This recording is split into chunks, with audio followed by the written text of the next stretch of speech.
Unspoken Words is partnered with Queen Water, a Black women-owned spring water brand whose purpose is to give you life and keep you healthy. For more information, visit them at www.inezqueenwater.com or online at inezqueenwater. They say walk in your truth and not in your shadows.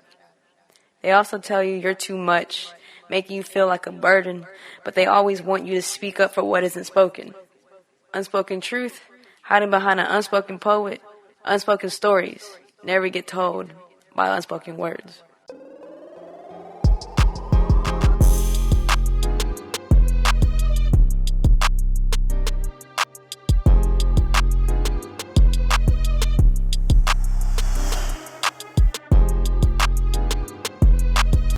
Tree of life defines my generational lines, these ties that bind my ancestors as they hang. Covered in Spanish moss and Aborigine soil, oak to mahogany, walnut to mahogany, mahogany to mahogany drenched in misogyny, bound by branches dictating what fruit I can and cannot bear, pulled by wagons of horses ripping through and rippling through the rings of my family tree. Division by colors that change in my leaves, and they fall from me, fall dead from me, shot, choked, raped, turned against me. This nature's upset in me. Sapping tears run thick down my war-torn briquettes of rosewood. Burned alive, murdered, shackled, hunted for sport, then fed to swamps that swallowed us whole and flooded out of our roots. And I can't dig any deeper because we're buried 6 feet above you. Rustling winds in the cold night air of ancient drums and songs calling out to me. The strangers that I meet, I hear and feel the still of my ancestors' heartbeat. Bloodlines running through the veins of my flower, my stamen dripping with the semen of ancestors who don't belong on these hallowed grounds, so shallow out and burned as my fruit hang from me, covered in the ash of my ancestry, finishing from papyrus Rosetta pocket full of stones thrown at me because we be in any language you could speak, dragged by a pickup haul long after slavery, thriving and still, dying and drying up and falling. You see, America, she pruned me with propaganda and made me your clown show. Blackface bozo come through. Appropriate watering on inappropriate soil is where cultural appropriation grew. With Tuskegee airmen flying through, forced serve cross-pollinated fruit as if it was what we chose to do. Bearer, nurturer of every seed, yet still in our own soil we drip and we bleed. Slit through me these flowers bud yet don't bloom. They're picked too soon. Urban decay is our own ruin, you see. Every other seed we're taught to nourish. I said every other seed we're taught to nourish because our black seeds they say won't flourish, yet still implant in your gardens for show. Blooming translucence, history flickers, his story flickers in the wind. Flames of our heirlooms burn with the forest run over like 1492. When they claim the land that's in our roots and then leach into our soil the blood from every scar that bleeds violent screams of rape and inconsequence. Because it's your privilege to desecrate me. It's your right to hunt me, license to kill any nigga, limb by limb, picked apart like cotton in the fields of us where we grow, because we be black roses in a concrete jungle where hope springs eternal. And still we rise from the decay of us they lay at our defeat. But you see, it is our own decay that nourishes this black seed. So still we rise from this propagated topiary. And even though some still sleep, still we rise. Even though forests still get gunned down, run down, but instead of stolen land, now we be gentrified. Still we rise from the swamps where the souls of our ancestors' cries live in peace. Because through the chosen they speak. And still we rise, that ocean yellow dancing undercurrents of our Jesus retreat, unified in death. 1,000 leagues under the sea, and I cried their cries through me, so still we can rise to make our next generation's legacy. Yo, what's good? It's your girl, Becky the Poet. Welcome to the Unspoken Words Podcast. We are now in episode 93. Yee! Wow, that's great. We have a special guest here. He is a podcast host, one of the podcast hosts on the podcast. He is an actor. He is a writer. He's a great friend. He is a man. Go ahead and introduce yourself. Man, make me sound all special. My name is Joshua Wilson, but I also go by Jay Wil from the Don't Take It Personal podcast. And like Becky said, I am also an actor and screenwriter and amongst a bunch of other things. And a man. Just kidding. And a man. Damn it. I appreciate you having me. So we're here. The only reason why I put you on this show because you was here crying about how you wasn't on Unspoken Words podcast. Oh yeah, nah. You know what I'm saying? I just, Becky's a good friend of mine, and it was my way of doing like a backhanded compliment of like, yo, everything you're doing is dope. I'm just mad I ain't been on it yet. Yeah. But it's meant to say that I love everything you're doing. You know what I'm saying? And I support it, and I just love seeing it. Well, thank you. So I brought you here today because we talked at Vibes Texas event. And you shared some good news. I want to ask, during these pandemic times, a lot of people are like, man, like this sucked. Right. But a lot of people was like, damn, this is a blessing. Right. For time for us to give ourselves self-care, to think about what the hell we want to do in life, et cetera, and time to like hone into our craft like 100%. So during these pandemic times, how have you taken advantage of the break? Well, it started off pretty rough. You know what I'm saying? I lost my job basically at the very beginning of the pandemic. You know what I'm saying? So you were one of those people that got laid off? Yeah, I got laid off. A couple of other things. I had family members getting sick. Right. I had relationships fall apart. Right. And it was really rough, and for a while I didn't really take advantage. I really kind of retreated inward. I didn't take it well. I started drinking a lot, eating a lot at home, right? Yeah, eating a lot of crappy food and just, kind of sulking and feeling sorry for myself. Right. But eventually I just woke up one day and just decided to take advantage of the situation that I had, which was I had nothing but time. I had some money saved up. Yep. Plus a few other things came through, so I decided to kind of turn things around and start being more productive. One thing that kind of helped push that forward was I ended up selling one of my scripts. Okay. I entered into a screenwriting competition and my script won, and a production company that was over the competition wanted to actually option the script to be made into a major film. So we're currently in the midst of getting that figured out. If anybody who understands Hollywood knows, it's hurry up and wait. So everything is way slower. Everything takes time. And of course, with coronavirus being a thing, a lot of studios aren't really buying a lot of stuff right now. Right. So, but the initial, success, the initial win, win, I was able to get. And so that was a good start, So, how you said you sold your script? How do you see that doing? Because like movie theaters are, closing down. They're not making money. Where's this all gonna go? Well, I mean, again, like I said, Hollywood takes its time. Okay. It's like I said, it's hurry up and wait. Things don't move at a swift pace. So it's really just we gotta wait and see what happens. Right. Especially with the world currently where it's at.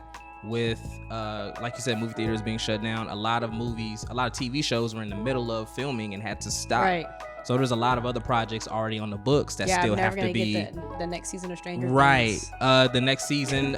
Certain shows are getting canceled completely because of it. Glow, that Netflix show with the female wrestlers from the 80s, got completely canceled because How do you just stop a show in mid? How do you end it? It's a lot. I mean, it depends on the money that a lot of people understand.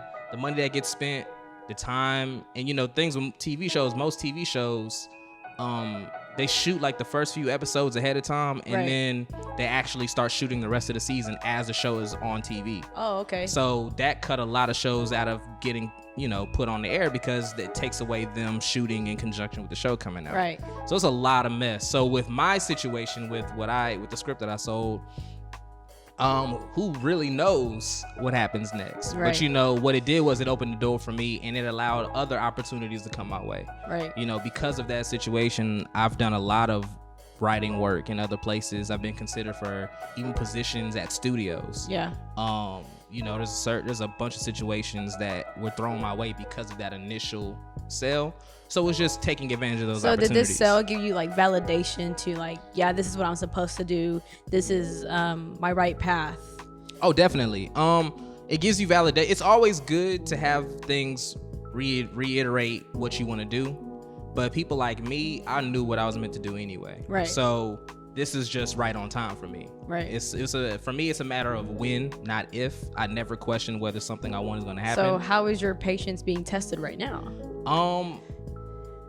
I've learned, patience was actually probably my biggest flaw for a long time. Therapy has helped me out with that a lot. You know, I took advantage of therapy during quarantine, so that's something positive that's happened as well.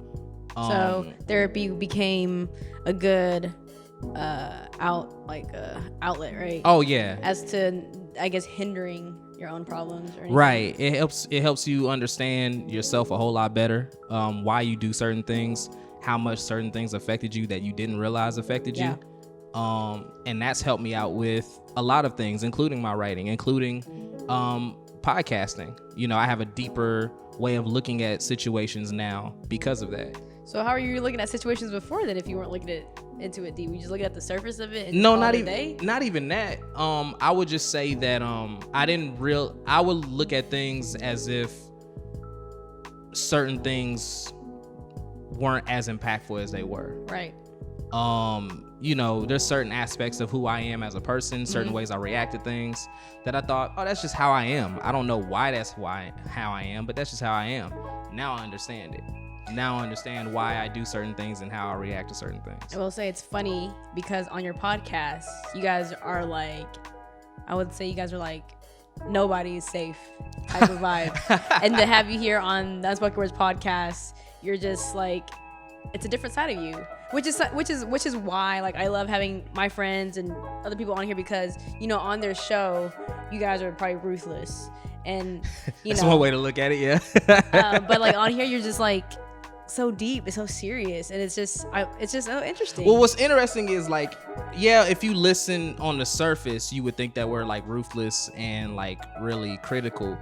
But a lot of the things I'm saying to you now, the deeper conversations, the deeper ways of looking at things, we do on our show as well. Yeah. It's just we're funny as well. So yeah, and I know it depends on like the situation. I mean, you guys aren't gonna talk about something funny if it's like meant to be like meaningful. Right. But we tend to give a deeper look into everything we discuss. It's never just surface level or just straight up shock value, which a lot of people think that's what gets them successful in podcasting, which is why I think a lot of podcasts that are trying to get off the ground don't get off the ground because they're not showing their authentic selves. That is They're true. showing what they think people want to see or what's going to get them attention. Or like, you know, kind of what they hear that's successful, you know.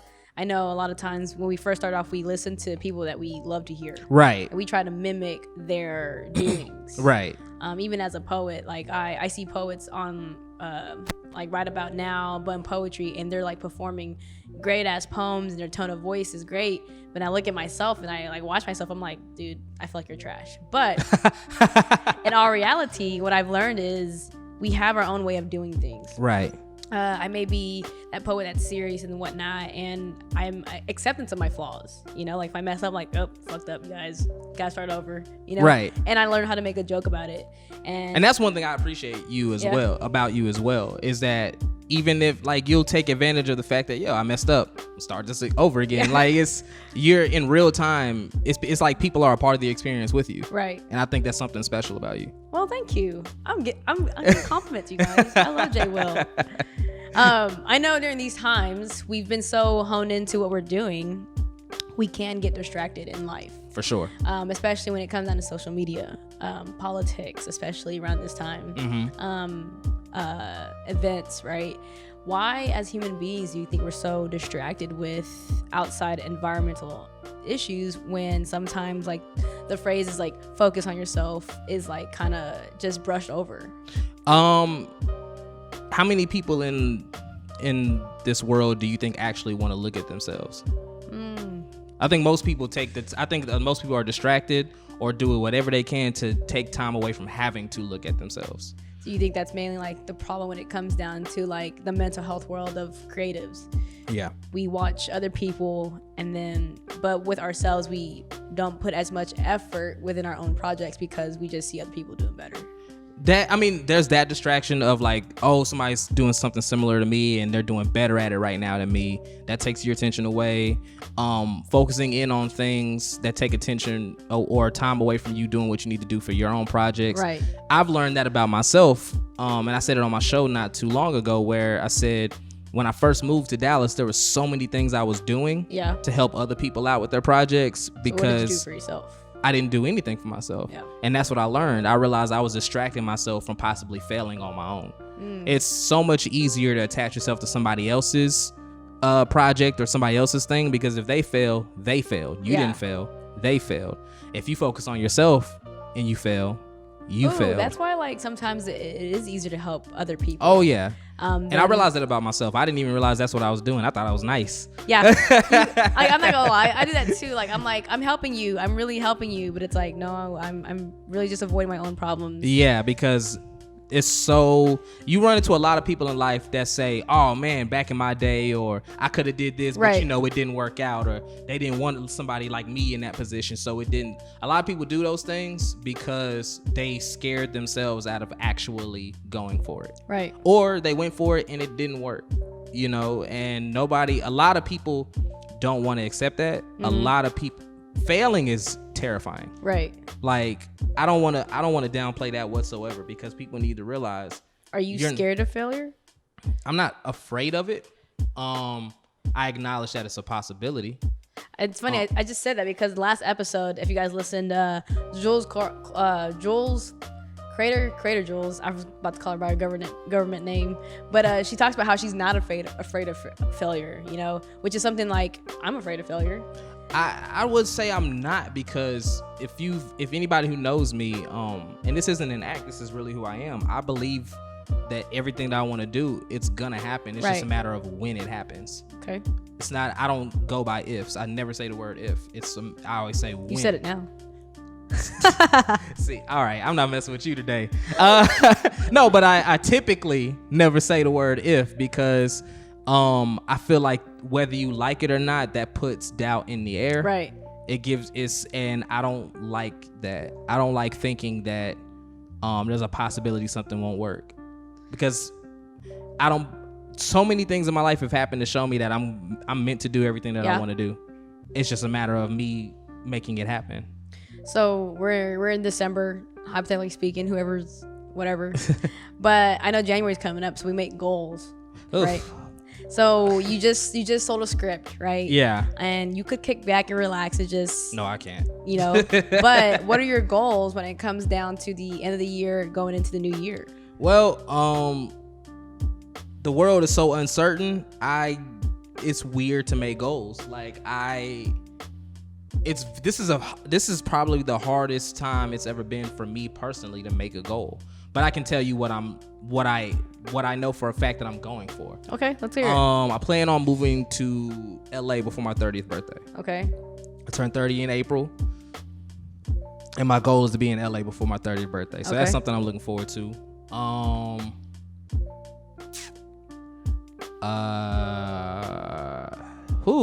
That's probably the biggest one I'm focusing on right now, because again, I don't know what's gonna happen. Are you gonna live in your car when you go to LA? No. I already that script set me up pretty nice. Nice. So that means we can visit you. Oh yeah. Okay. Oh yeah. Nah, I ain't paying for no hotel. I would encourage my people when they come to LA to come visit me. You know what I'm saying?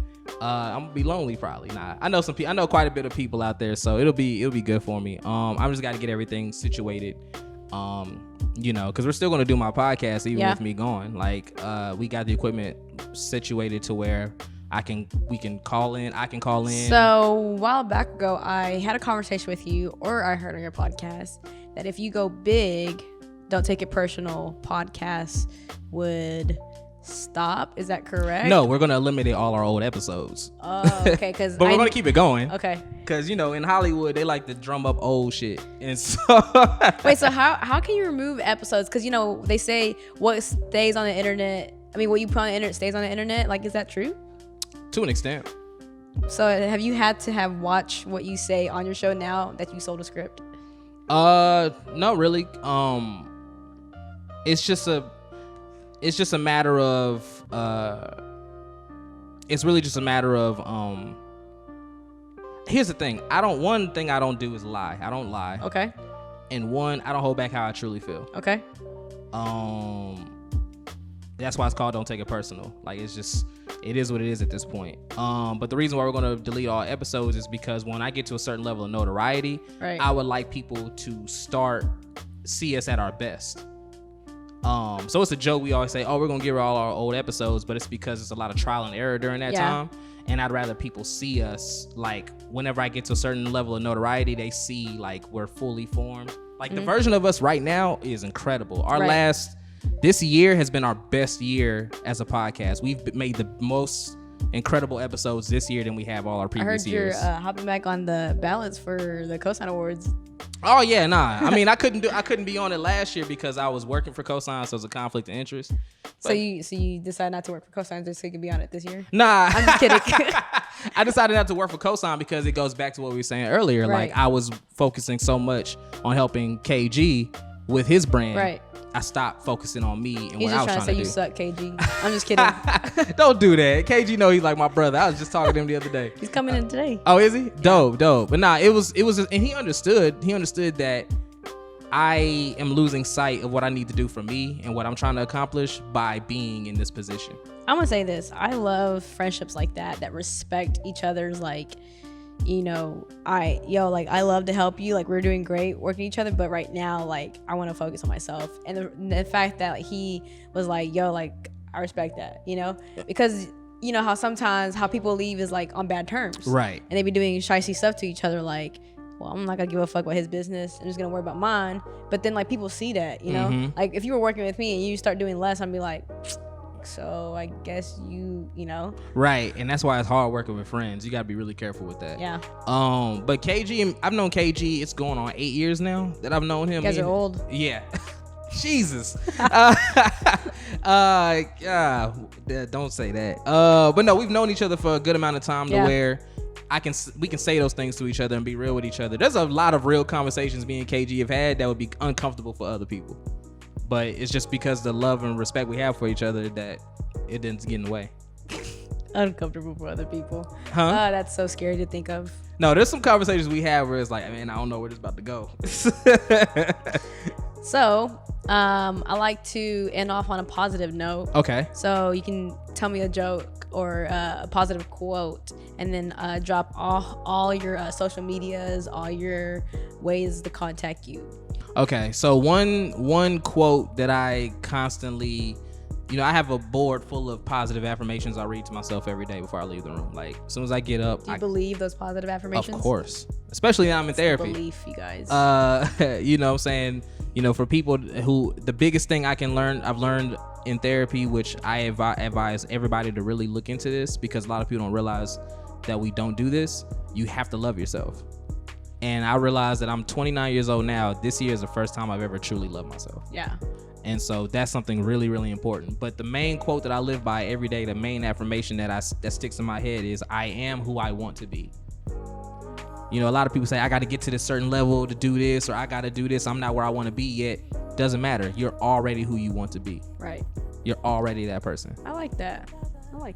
So that's the positive thing that I always try to leave off of people. Like, you are already who you want to be.